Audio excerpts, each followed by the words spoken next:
Bukit Panau yang letaknya di Kampung Bukit Panau, Tanah Merah, Kelantan memang tersohor sejak dulu. Bukan sekadar sebuah bukit, namun Bukit Panau juga mempunyai dua buah gua yang terselindung di sebalik rimbunan pokok dan akar-akar kayu yang berjuntai di dahannya serta dinding bukit itu.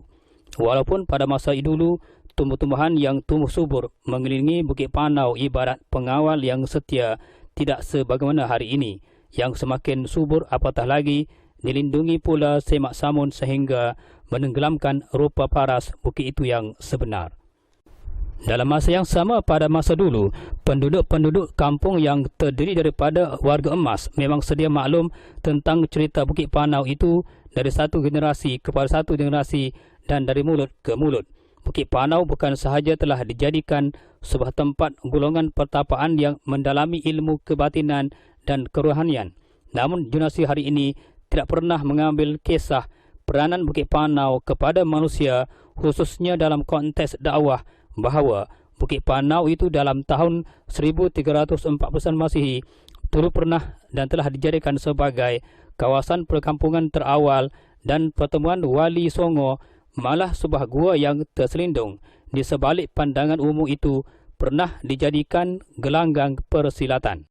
Pahlawan besar yang pernah bertapa dan menuntut ilmu kebatinan, kerohanian dan ilmu persilatan sebagaimana yang tercatat dalam lipatan sejarah ialah dikenali Hang Tuah.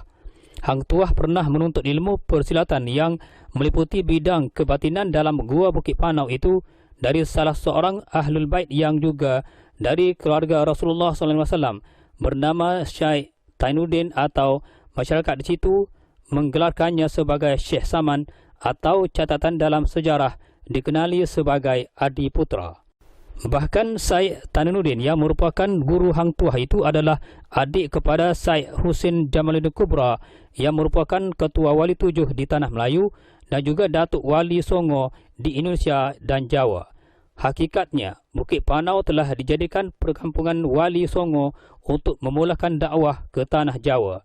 Dikatakan asal-usul nama negeri Kelantan berasal dari tempat itu apabila kumpulan Wali Songo yang diketuai oleh Sunan Bonang datang ke Bukit Panau itu, dan apabila kedua-duanya bersalam, terbitlah kilatan dari arah gua di bukit itu sebanyak 3 kali. Dari istilah kilatan mewujudkan nama Kelantan dikekalkan sehingga hari ini. Pancaran kilat itu boleh disaksikan di kawasan Taman Rekreasi tempat Puteri Sakdong dan Cik Situang Kembang bersemayam di Pangkal Kalung Ketereh dan di Kampung Pengkalan Kiat di Macang.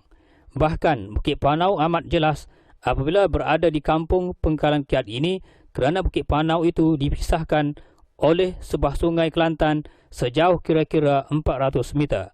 Sejarah berkenaan meluput di telan zaman disebabkan sikap iri hati pihak British yang memadamkan sejarah tempat itu supaya tidak diketahui oleh generasi yang akan datang.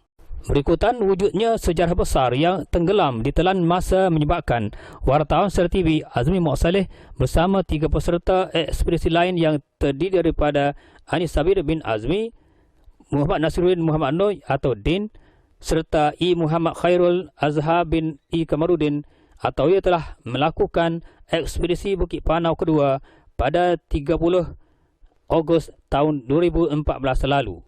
Tujuan peserta kami melakukan ekspedisi berkenaan adalah untuk melihat dengan mata kepala sendiri dan mengesahkan tentang sebuah makam. Adakah makam Ketua Wali 7 dan Datuk Wali Songo Syekh Husin Jamaluddin Kubra atau adiknya yang merupakan guru silat Hang Tuah yang dikenali Syekh Tainuddin atau Adi Putra yang terletak di puncak Bukit Panau itu.